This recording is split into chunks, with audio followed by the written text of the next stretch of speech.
Happy Halloween, everyone! This is Shaz bringing you a Halloween special. I'm going to bring some information and things that generally just seem creepy in the Pokemon universe, in my opinion. I'm going to start with the game series because that's what started it all, so let's get going. In Pokemon Red, Blue, and Yellow, when you go to Lavender Town in Pokemon Tower, there's this ghost that appears in the place of Pokemon that would normally appear in that tower. You cannot get rid of that ghost until you get the Silph Scope in Celadon City and release the spirit of Marowak. But imagine playing that as a kid. Yeah, you cannot attack it, you cannot catch it, your Pokemon get scared, you're lucky you can run from it. You're lucky the game doesn't crash when you encounter it every time. Well, anyway, now on to the X and Y series. In X and Y, on your way to Laverne Town, you encounter a haunted house where an old man will tell you a story about encountering a horde of faceless men.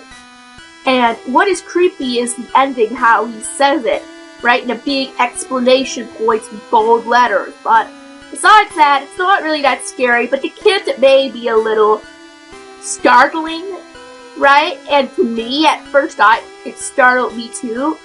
Also, there's a certain building in Pokemon X that if you exit the elevator at a certain time, a ghost will walk through you. The ghost will question if you're the one, but then say, no, that isn't him. We don't know why this is in the game, and maybe the developers may have wanted some type of joke. I have no idea. But anyway, there's no more about the story of the game that I find creepy, but there are two Pokemon that I find creepy as hell for my own reasons. First one is Hypno. I did Hypno in my first Halloween special of Hypno's Lullaby.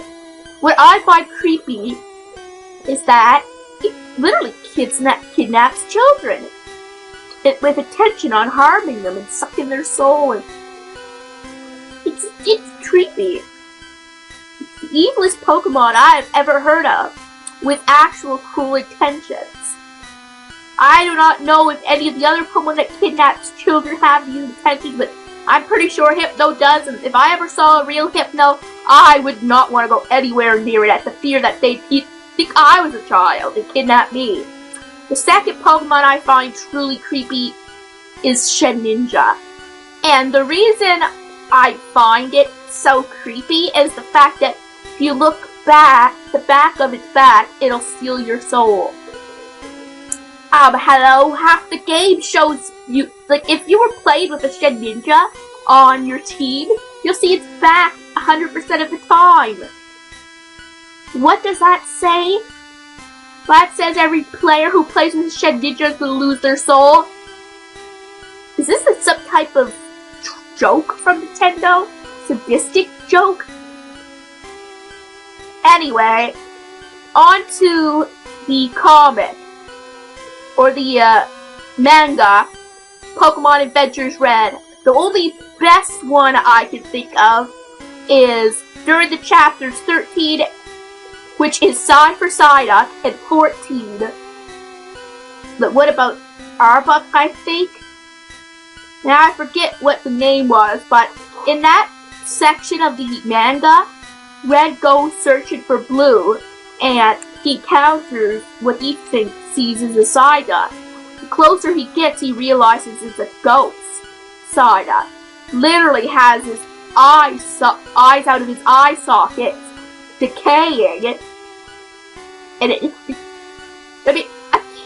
I believe they said this manga was more for the older audience range, and I sure hope they marketed it at that, because imagine a 10-year-old kid reading that. Well, I guess nowadays kids are pretty tough, so maybe nowadays it wouldn't be so bad, but back when the manga was released, 10-year-old kids, it would scare the crap out of them. Not just that, the Arbok gets sliced in half. And it did.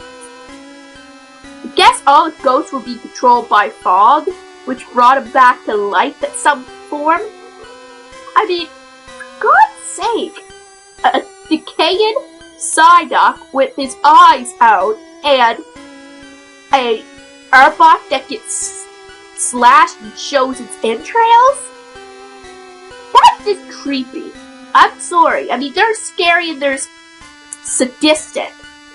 That is just sadistic. And there really wasn't much I wanted to talk about the manga in this one. That really stood out to me.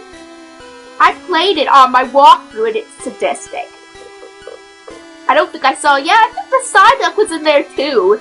Actually, I can't remember, but that, even as an adult, it scared the crap out of me. Anyway, on to the anime. Yes, the Pokemon anime has quite a few memorable moments. Particularly the Ghost of Maiden's Peak is one where a Ghastly disguised as a beautiful maiden would lead men to her and do I don't know what. I really wasn't really specific. I know with James and Brock, I think she tried to kill them off or try to lead them to their doom.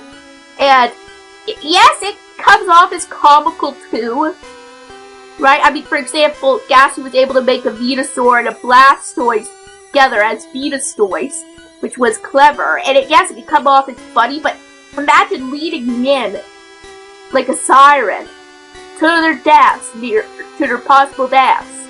And the one thing that maybe tops it in anime-wise is where Ash goes to look for a ghost Pokemon to defeat Sabrina, and that the 3 ghost Pokemon played tricks on Ash, to the point where it was indicated that he was dead for a short period of time. The Haunter, Ghastly, and Gengar killed him off. But because it was a kid's show, they obviously somehow brought his soul back to his body when the Haunter felt sorry for him and temporarily joined him.